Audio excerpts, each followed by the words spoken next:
Assalamu alaikum wa rahmatullahi wa barakatuh.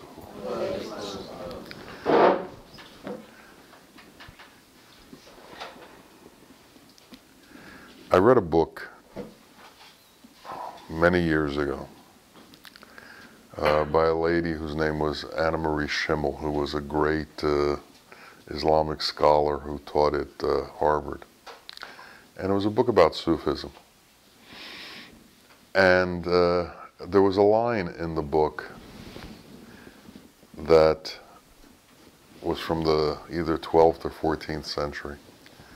And it said, Sufism used to be a way of being. Now at best, it's a philosophy. And we need to understand that because it's critical to understanding the path. Sufism is about becoming. It's not about talking about things. It's not about explaining things. It's about being a certain way. We were fortunate enough to have had an exalted teacher for 14 years. And in that time, when we were with him, we saw what it was that he was talking about. We understood what it meant to become insan kamil, or true human being, because we had the example of a true human being. And there were lots of standard lines that we were told that we began to try and understand, like, to die before death is the Sufi way of life. Okay, what's that mean? Any separation between you and anyone else is a separation between you and Allah. What's that mean? And how do we incorporate that into our being? How do we become that? When Sufism was in its origins, they used to have what they called dargahs, which were monasteries for people who wanted to follow the path. And these people actually separated themselves from the community to try and work on themselves to become the way that the teacher was, to become like the teacher, to learn what he was talking about. And what separated the teacher from regular people? What was different about my teacher than the students? Why did people come to see him? Well, there were lots of reasons. But once you were in his presence, it was evident that he was somehow very different than everybody else you had ever met. That he was somehow detached from this world in a way that we never saw before. He interacted as if he did not have the burdens of family and culture and society's upbringing and the rules and regulations that we've all grown up in. He acted in a way as if these things didn't burden him or were not involved with him. But what you did learn was that there was a kindness there that was so kind that it was difficult to explain. There was a love there that was so overwhelming that it was difficult to put into words. And there was a peace that came over you there that wasn't available anywhere else. And immediately, upon entering into his presence, it's as if the molecules in the air changed and everything was different. Well, why? What is it that he had that made him so different? And what can we do to get that? Because his instruction to us was become like me. He told us that if we wanted to know what he knew, we had to become like him. So the question is, how do you become like him? Well, he talked to us at length, and there are thousands upon thousands of hours of discourses of him talking. But beyond that, it was the way he was when we were in his presence. There was something about his being that was different than other beings. So let's talk a little bit about that. He would explain to us that there are various worlds, and this is just one of them. And this world is an illusory world. It's a world that's not real. And he would explain to us that Allah, the Creator, was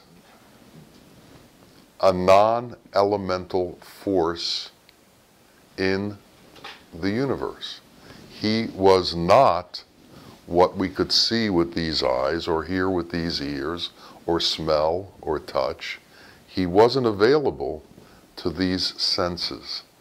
Allah is something beyond our senses. I then also began to understand that to truly know Bawa, the teacher, he was also beyond our senses. Even though we saw him and he was manifest in the same way that we are manifest, there was more to his manifestation that we had to understand.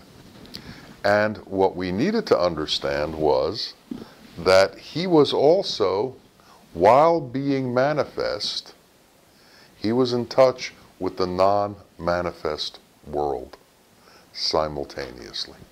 So those of you who have read about Sufis and have read about exalted beings and read the stories and the legends have understood or read about things like the fact that they could appear in more than one place at the same time, that they could be giving a talk in one city and also be giving a talk in another city at the same time. And people would come together and they say, I just saw him here. Say, how could that be? I saw him there. Well, how do these things happen? What is it that brings about these kinds of things? Well, behind everything that we see, there is another world that is not visible through our eyes and through our senses. Scientists have now been able, through various methods, to decipher some of what this non-manifest world is like. And what they have found is that it's quite different than what we see. And the rules and regulations of this world are quite different than the rules and regulations of the manifest world. The manifest world is described by Newtonian physics. And I don't mean to get too complicated, but it basically means that in space and time, we can make certain assumptions and we can predict what will happen in space and time in the manifest world. In what they call quantum mechanics, which is the world of the atoms, the non-manifest world, the rules of physics in the manifest world don't work. They have an entire different way of things operating. Now, imagine when we talk about Allah and we talk about the qualities of Allah. When we talk about mercy and compassion and generosity and love, what do these things all have in common? They are not material. You can't weigh them. You can't see them. Yet they exist, and they have enormous effect on people.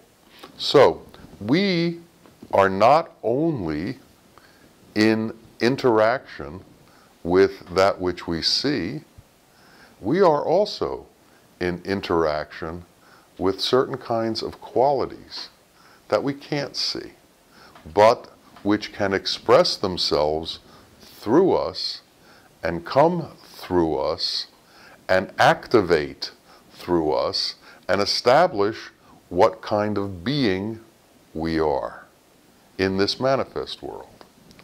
Now, the unmanifest world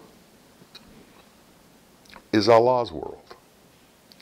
And within that unmanifest world are the qualities that are Allah. These unmanifest qualities manifest into this world. They cross over from the non-manifest world into the manifest world. But also, Newtonian physics can't describe love. Newtonian physics can't describe mercy. Physics cannot describe the actions the way God's qualities exist in the world. So these pass through the barrier between the manifest world and the non-manifest world. Bawa, exalted teachers, Ketubs, are in touch with the non-manifest and the manifest simultaneously. Why was Jesus able to walk on water? Because he could travel between the non-manifest and the manifest. So these aren't miracles for him. This is just an expansive being who is beyond the physics of this world. And from what I saw when I was with Bawa, he was a being who was beyond the physics of this world. He told us things like, while you're in this world, don't get involved in praise and blame. While you're in this world, don't take things too much to heart, because your heart is a holy place, and your heart is what can bring you into the truth. Your mind can only take you to a certain place. But if you want to travel further, your consciousness has to change from your mind to your heart. And the heart is the area where love can generate. And when love generates, and love becomes strong within you, you can leave this illusory world and go into the non-manifest world. You can enter into the qualities of Allah. Now, think about that. We have desires in this world, and we are constantly trying to accumulate that which we have desires for. And we think that we're going to get gratification from them. Well, after we've had some of these things for a while, we realize the limit of the gratification, and we realize that manifest things only excite us to a certain extent. Mostly, the way they excite us is the anticipation of having manifest things that we didn't get yet, or that we can't get. So the anticipation creates an imagination of what's going to happen if we can obtain these things we desire. And then after we obtain them, that imagination goes away because now we're dealing with the reality of having them, and they never come up to the expectation. Now, if we can go into ourselves, deeply into ourselves, through zikr, through meditation, we can enter areas of emotional and quality satisfaction in our being that's not available in the material world. So we should know that we are not only a material being, we also have within us a spiritual nature. And when people talk about spiritual, what do they mean? They mean the non-manifest world. They mean the world that we can't see. They mean the world that is beyond form. So we have to understand that not only are we form, but there's also part of us that is not form. We are light beings. And we have within us a light that was put into us by our Creator.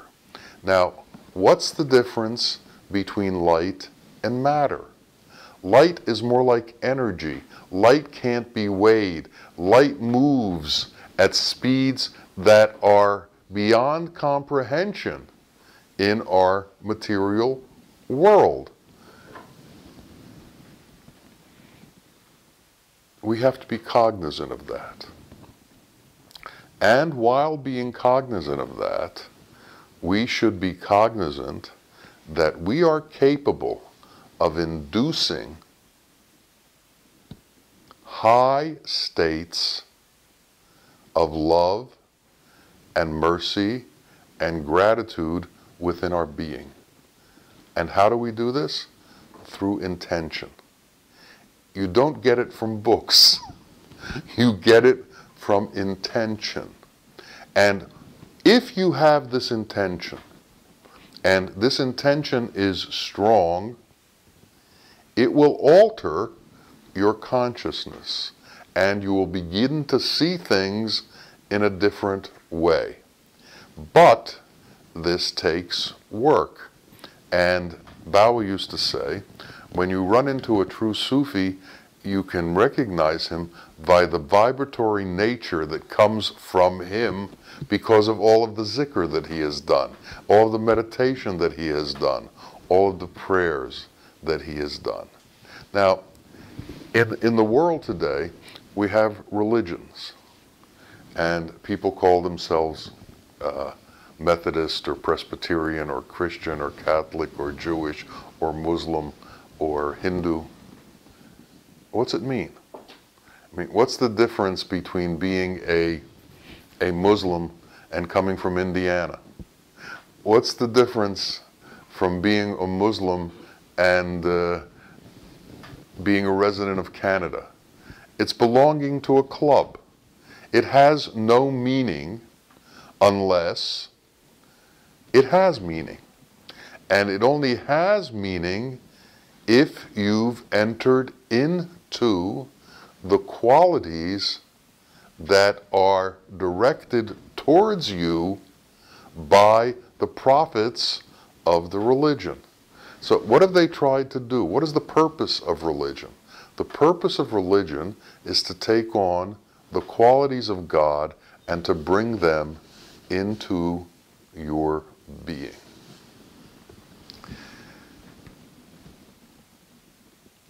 This life lasts for a minute, but we think that it has a certain eternality to it. And because of that, we take things very seriously within it, and we react to things within the world as if they had importance. What we don't realize is that within a snap of a finger, all of this will disappear. But what will be left is the residue of the qualities that we exhibited while we were going through this second. And the residue of those qualities are either going to be resentment, frustration, hatred, or love, kindness, and forgiveness. What is going to be the residue that exists when this body disappears? And that's what we need to be conscious of. And when Bawa sat in his chair and we watched him, we saw a being whose kindness and love did not have limits, whose kindness and love did not have qualifications or conditions. He was looking at things from the non-manifest world, where the things that he saw here were of no importance, did not become to the point that it would move him. He understood the larger picture. He came to our house when we were living not here about 3 times, I think. One time I had planned an entire itinerary of excursions for him and his entourage, and I told him about it. And we were going to take him something called the Brigantine Wildlife Refuge, which was a place where there were tens of thousands of birds would come to nest over the summer, have their babies. And I told him about this, and he said, "Oh, that's good. You know, none of these things have any interest to me." He said, "But I'll do it because the children will enjoy seeing it." He didn't have an interest in what was going on in this world because he saw the other world, and he saw the disappearance of this world. People talk about the end of times. Well, there is the large end of times and the small end of times. The small end of times is going to come within 120 years for everybody.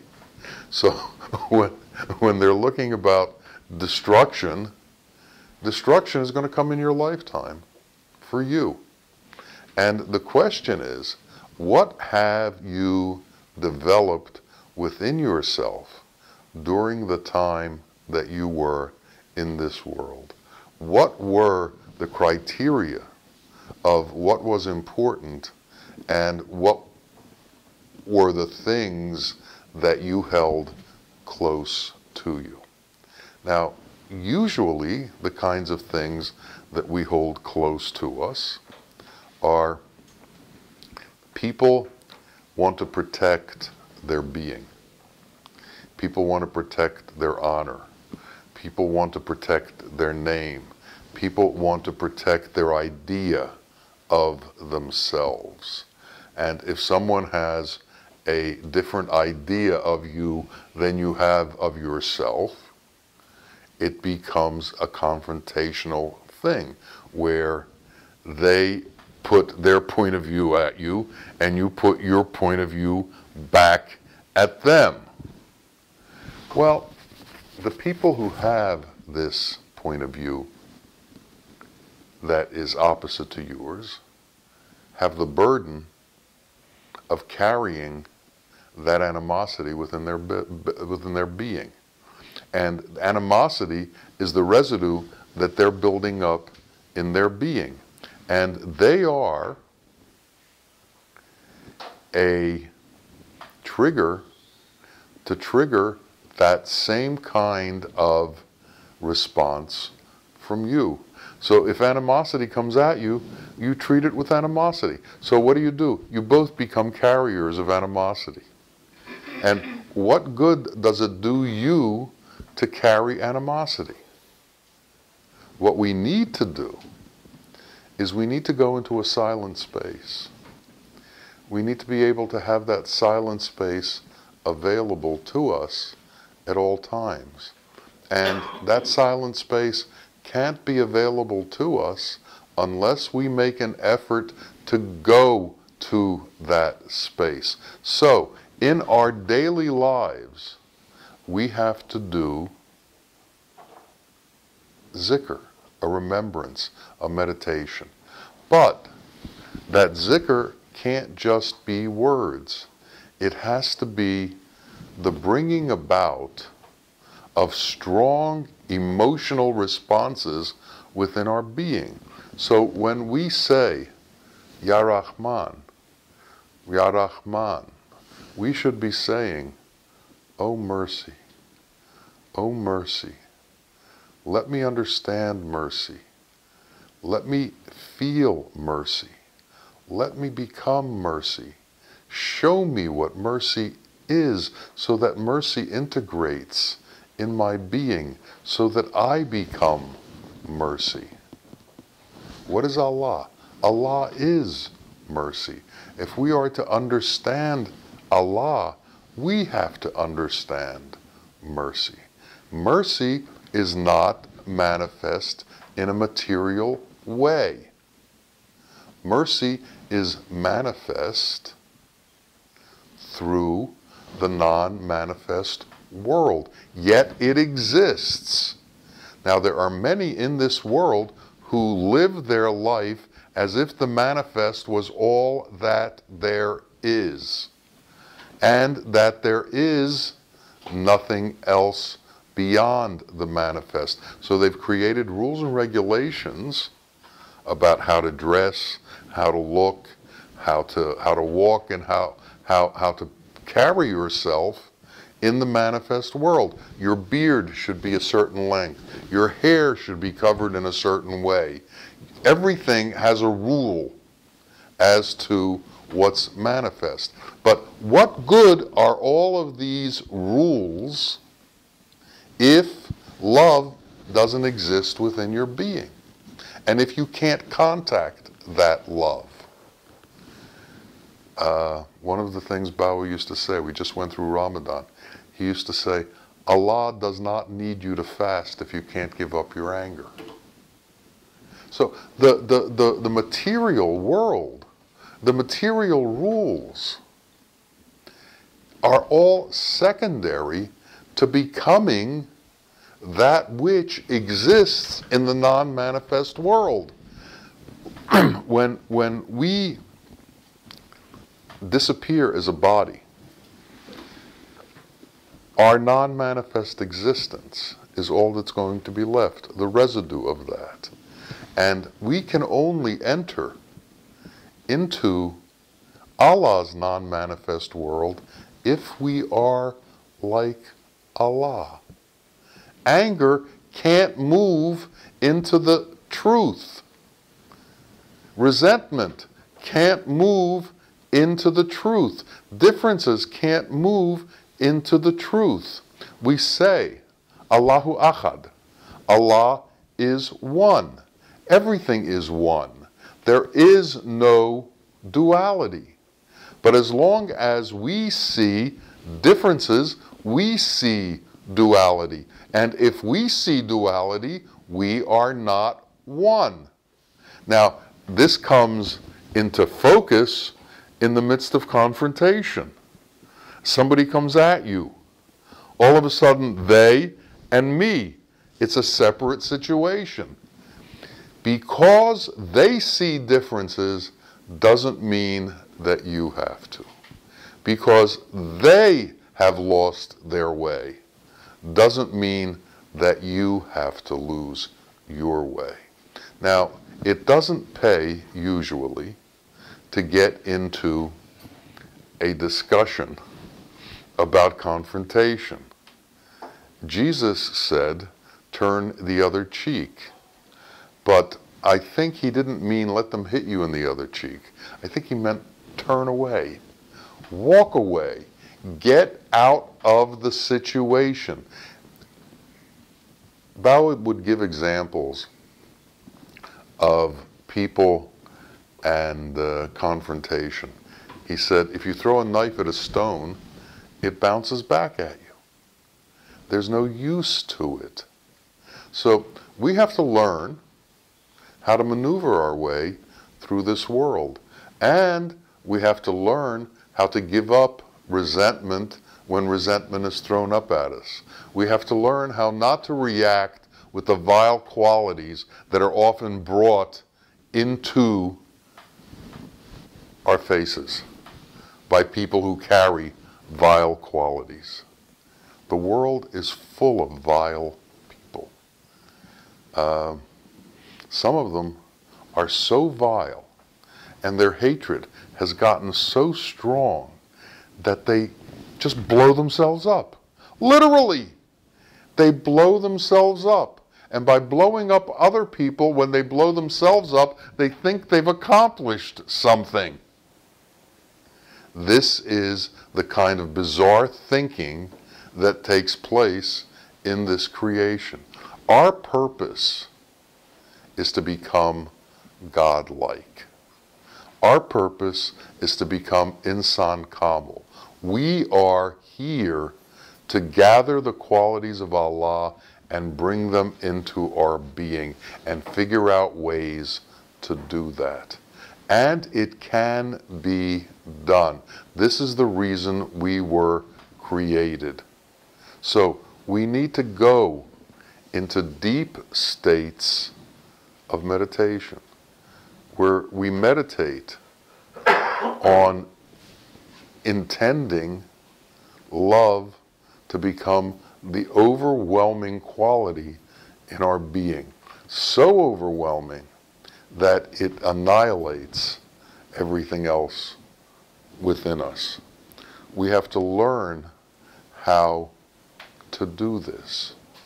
And it takes practice. It takes a constant vigilance and time. So every day we need to set aside time to intend love. We need to set aside time to intend mercy. And as this intention grows within us, and we are willing to surrender ourselves to it as it comes to us, then something extraordinary will happen to us. But for it to happen, we have to realize that as we are overwhelmed by love, we begin to lose all of the things that differentiate us from everybody else. So we will lose our personalities. We will lose our animosities. We will lose all of the distinctions that we have given to ourselves. Most people can't do that because they don't want to do that. They don't want to lose their distinctions.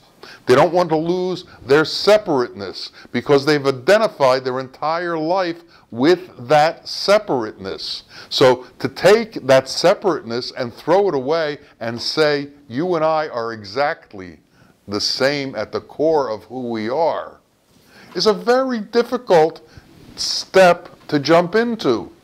But if you want to be able to exist in reality, you have to be able to do that. Because that's all that's allowed in reality. Because that's what reality is. We came from Allah and we return to Allah.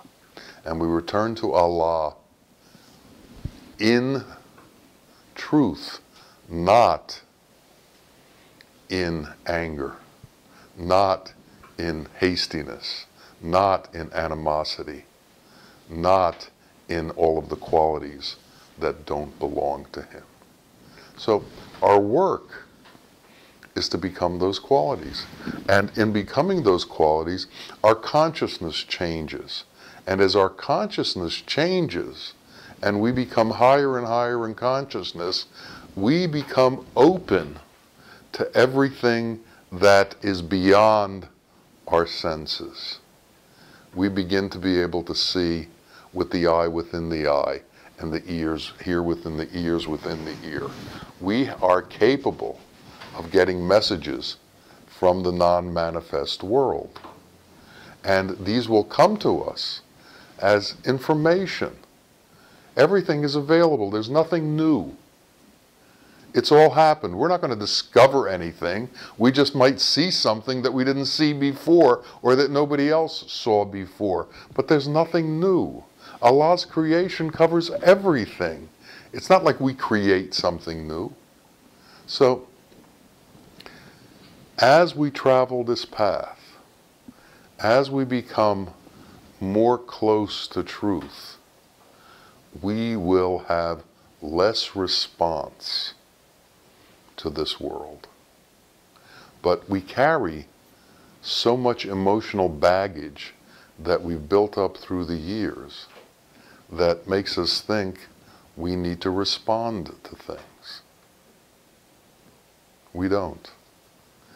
And I have been confronted, and sometimes it catches me off guard, and I found the best thing to do is to walk away. And that doesn't change my integrity. It enhances it. At least I didn't fall for the moment that this thing happened. And then later, if necessary, we can somehow resolve the situation, if it can be resolved. But when there's deep animosity and when there's deep hatred, these are people who hate. They're not people who love. And to transfer them into lovers is the work sometimes of only Allah. It's not work that we can do. But the one who we can work on is ourselves. And that's the one we have to work on. So we need to become kinder, lovelier, more just, and more real. And as this happens, our life will change and we will have experiences beyond our imagination. Your imagination limits you. There are things that are way beyond your imagination that you're capable of getting involved in.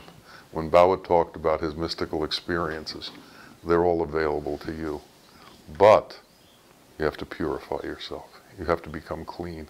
And then Allah will show you the wonders of His world. May it be so for each of us. Ameen. Ameen.